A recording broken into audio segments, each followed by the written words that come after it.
Well, dear friends, welcome to the fourth day of our introduction to wine. Wine in 7 days. Today we're going to talk about buying, storing, choosing, and serving the wine. So let's start with buying wine. How to read the label. European wines, they have a classification on the label. That classification goes from the most simple wines, like the table wine.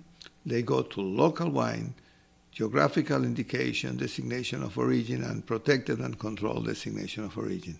This means from here till down here, we go growing in quality classification. The most expensive and supposedly the most quality is going to be this one, last one over here. The simple wines are going to be table wines made for consumption in a very few time. Local wines means that they come from the same locality, and geographical indication means the same region, and here means they come from a certain place that has certification of a good terroir, as a good ecosystem where to produce these grapes. So that goes from quality from number 1 to number 5. Aging is also very important because remember when last day, the third day, we're talking about the reasons of aging. Aging is another classification of the Europeans especially. We have a young, ready for consumption. These are wines that should be consumed very quickly, means first year, maybe 2 years, but 2 years is the top, not more than 2 years. The aged wines that are being 6 months in oak barrels, 18 months in bottles. So we're not going to repeat all these. We did it on the third day. We go to reserve, 3 years of aging, and finally Grand Reserve, 5 years of aging. They are really special wines. In the New World, the scheme is less rigid. Reserve can be also a wine that the winemaker considers special. This has been a good wine. This is a wonderful wine, so I call it Reserve. That's all. An oak is similar to European Reserve, especially in Argentinian wines. You see the word roble, that is oak. It means reserve.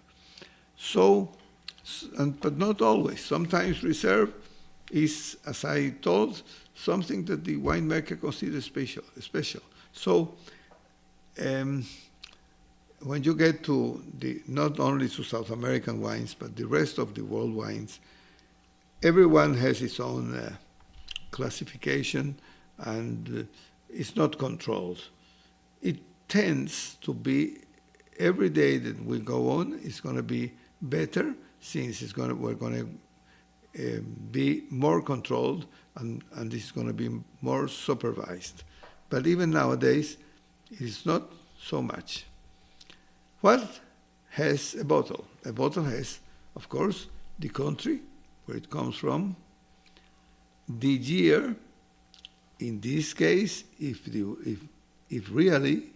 need to put the year, because if it is made with the Solera method, you have a lot of years inside of that bottle. Remember, also day 3 when we talk about the Solera wines. And here we have the grade, the alcohol percentage or grade. This is important because already we've been saying that we need the body. The body is given in for a lot of things, but especially for the percentage of alcohol we have. Here we have the origin denomination. Here, denomination, origin, the name of the product, and this is also very important here. The data of the producer, the quantity usually is 75 cubic centimeters, and here we have this code, QR code, that you can find a lot of things here. Sometimes you have it in the label here, sometimes you have it in the second label that is in the back. In this back, you can find the energetic information and also allergenic information. If there are sulfates or not, everything is going to be over there. So we have an example. This is an European Spanish label. So you have the trade name here, Protos. Vintage, you don't see vintage. That's why you have here interrogative sign. You don't see vintage. Why? Because when you don't see this, especially in a Grand Reserve, is because it's made by the Solera.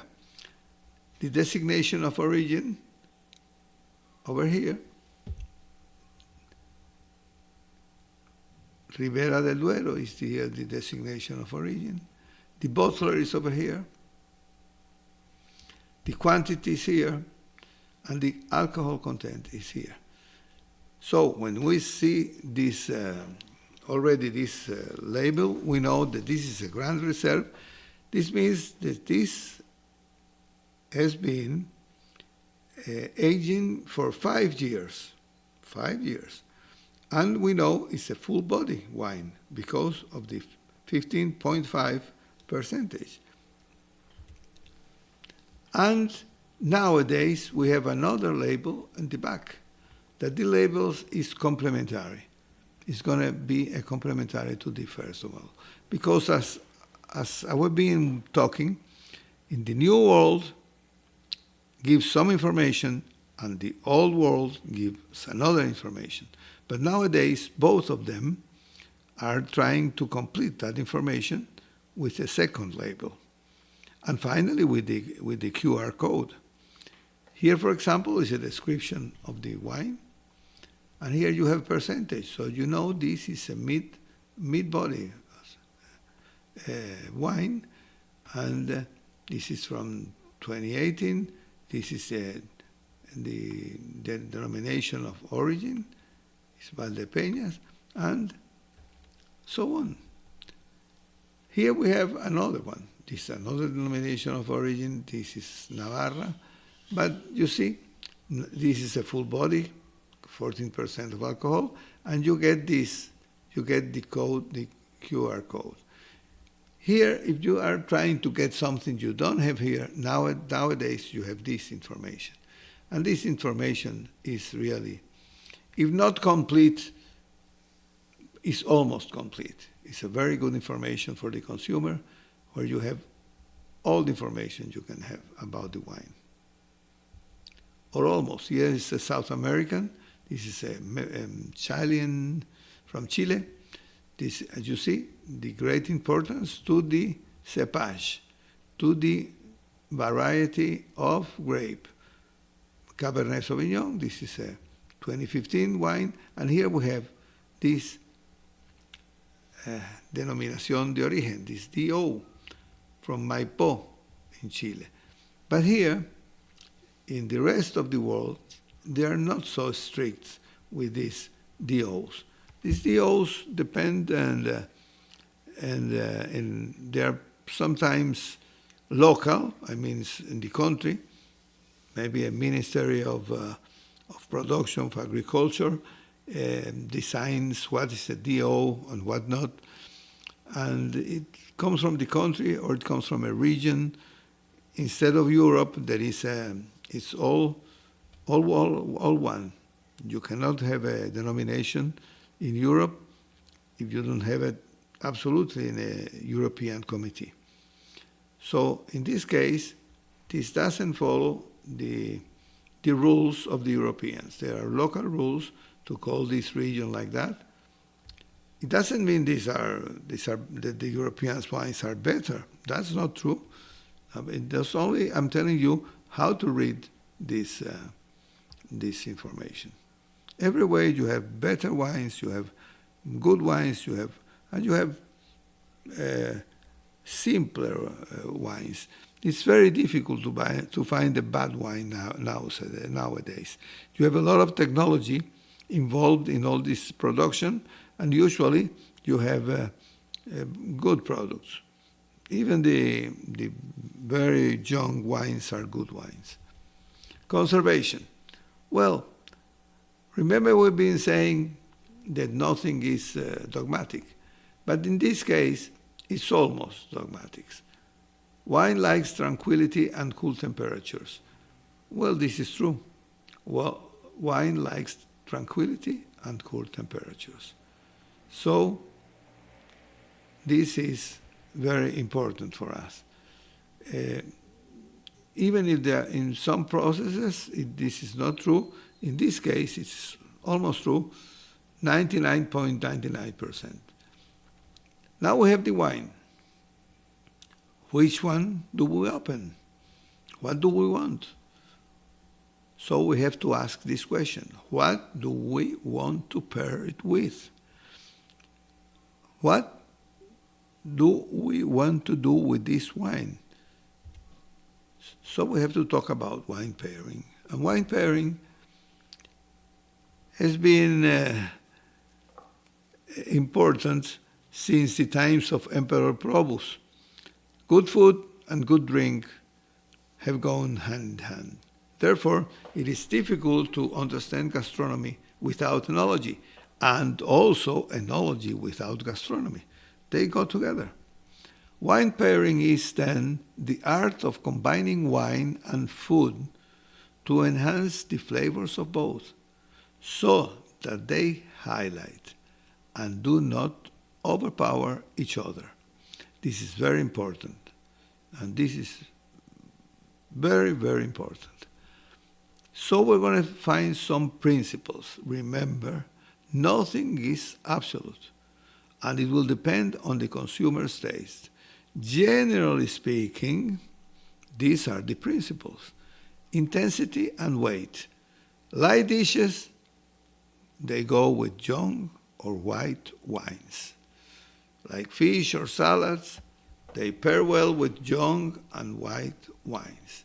Heavy dishes, red meat, stews, require bodied red wines. I repeat, generally, and I will talk about acidity and fat. Good acidity goes to the fried or fat foods, cleansing the palate. Also bodied, not only acidity, but also alcohol. Sweetness and saltness, the sweetness of the wine should match or exceed of the dessert. I would say that should match, not exceed too much. Should match really much, should be the same thing. So you cannot, let me say this word, you cannot kill the flavors here or there. You have to go together. Sweet wines pair well, this is very good, with strong or salty cheeses. They go very well, sweet wines with cheese, especially strong cheeses or salty cheeses. Tannins and proteins. Tannic, I mean bodied. Remember, body is tannic and body is alcohol. So tannic and alcohol red wines pair well with red meats, preventing bitter flavors. And here we have an exception, regional pairing. Generally, wines from a region pair well with typical dishes from the same area. You would be surprised if you go to the rules and you want to eat German dishes with a lot of pork and sausages and and they serve it with white wine from the Rhine, a Riesling from the Riesling region. They serve a Riesling white, very cold, with pork and sausages and sauerkraut, and it's incredible. It's incredible how it pairs. It's very, very good. So this is one case. I would say another one. The cherry from Spain, the south of Spain, matches incredibly great with the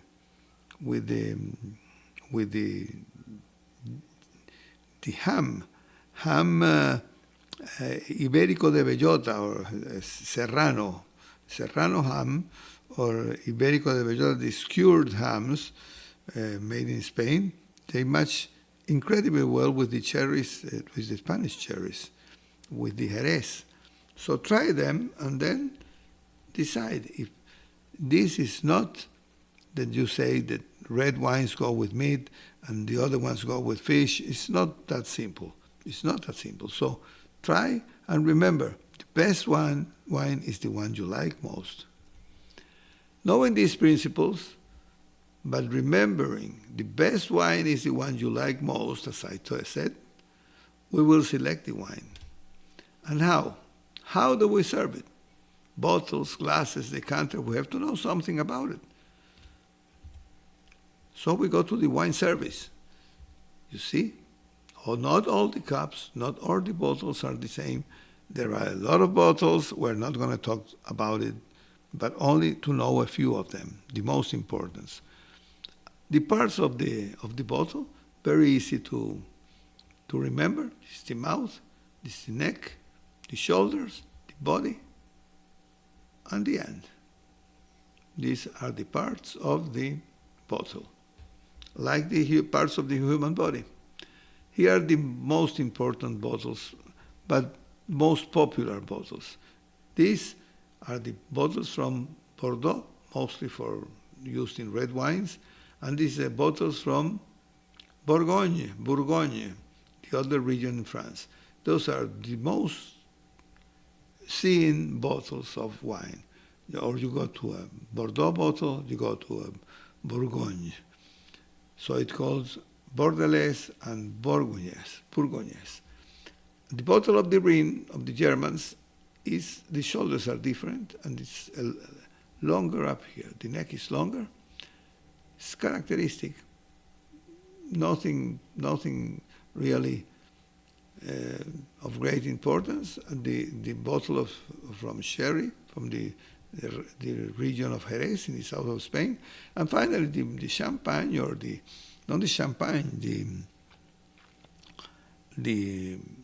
when you have the spumantes bottles, you need to be stronger because of the pressure that you have in the liquid inside.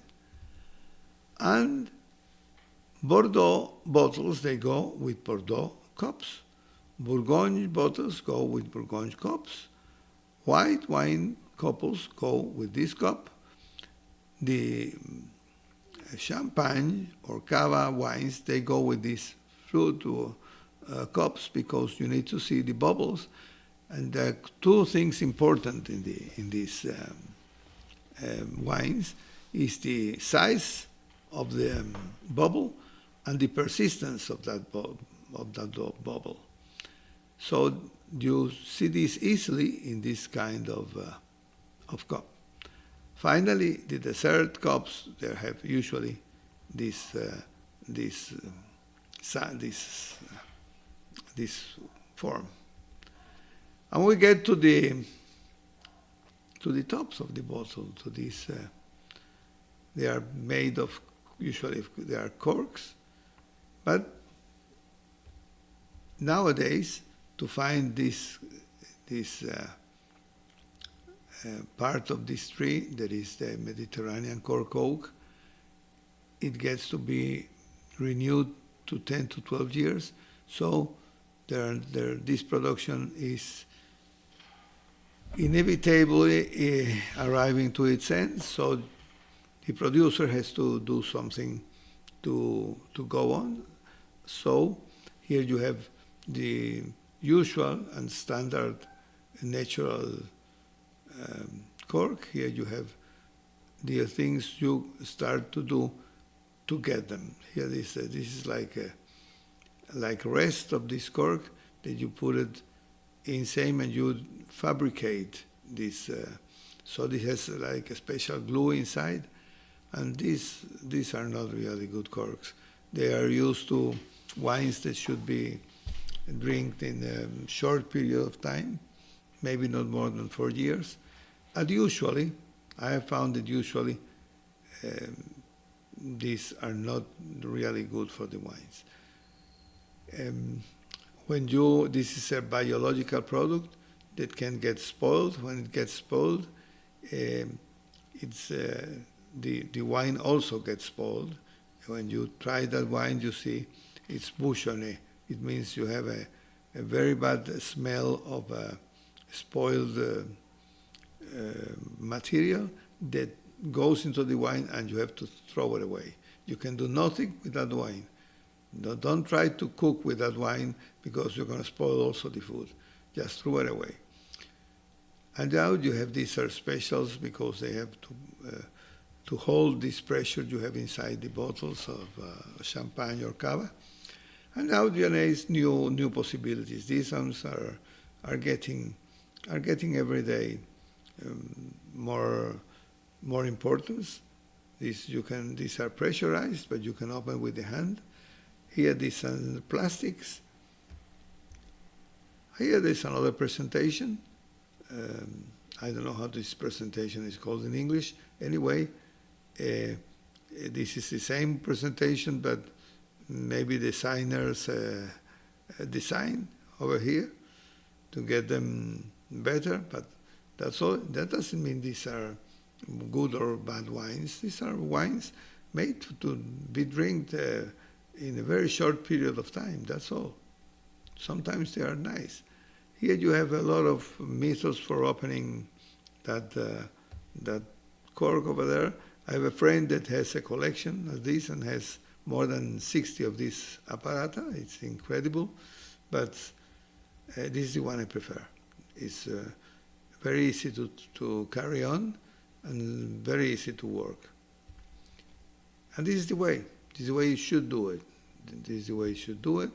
Remember, this is something like a religion. You should do it this way, and you can see if someone doesn't know how to do it. And then you have to serve. And when you serve, it's important the quality, and to serve, helping the wine to be aerated. And they have also a lot of systems. You see here is a system you can use to make the wine go through these small holes. Or here you have the decanters. The decanters are like these big bottles that you have a great space where wine can get in touch with air and get benefits from air. These are called decanter, and this is a wine, a red wine decanter. This is a white wine decanter. The white wine is less important to be aerate. That's why here you have a bigger space. How much time do you have to give the wine to get in touch with the air? Well, it's very simple. Young wine needs short time. Maybe 20 minutes would be all right. And a wine that have been aging for 5 years maybe, and then in bottle maybe another couple of years, you have to leave it. Maybe 1 hour, 1 hour and a half, you have to open it before and to let it aerate. You'll get it much better when you do it. If you don't do it, it's not that the wine is not going to be good. It's going to be better if you aerate the wine. Here's another system, you see. Just trying to get to aerate, and this is the proper way to put it. So it goes through this wall here and benefits from air. Here you have the same thing. And here you have the cup till this level that you have to fill it. This level is called balloon, till the balloon. So you have here the body, the mouth, the leg, and the foot. This is very important, serving temperatures, and with this we're going to end today. And this I have a mnemonic device. I have a mnemonic device here. It means you can get your wine and put it into one of these 6 qualifications. Young and sparkling white, rosé and white wines. Quiet, these are sparkling or very young. These are rosé and white, quiet. Aged white wines means orange wines, and port wines. And when I say port, I say also Madeira, and I say also Cherry, and I say also Marsala. I mean fortified wines. And then we go to the red. Young red wines, aged red wines, and Reserve or Grand Reserve. Just, if you see this, you will never forget. The first level, you put it between 4 to 8 degrees. Of course, Celsius degrees. And from that point, you'll go 2 degrees up. 2 degrees. Next level, instead of being 4 to 8, it's going to be 8 to 10. Then you got another 2 degrees, 10 to 12, another 2 degrees, 12 to 14, 14 to 16, 16 to 18. If you remember this, and you have the wine in your hand, you know the temperature you have to serve it already. You don't have to look at the bottle. You don't have to. You decide this wine is in this level, so I should serve it between 10 or 12 centigrades or Celsius degrees. And with this, finally, we give final to this day 4. See you in day 5, and try to begin drinking a wine. We'll talk further about it. Begin to drink. It's very important. You have to develop your senses in order to profit all the qualities of the wine. So begin. Thank you very much. See you in next day. We are ready. Thank you.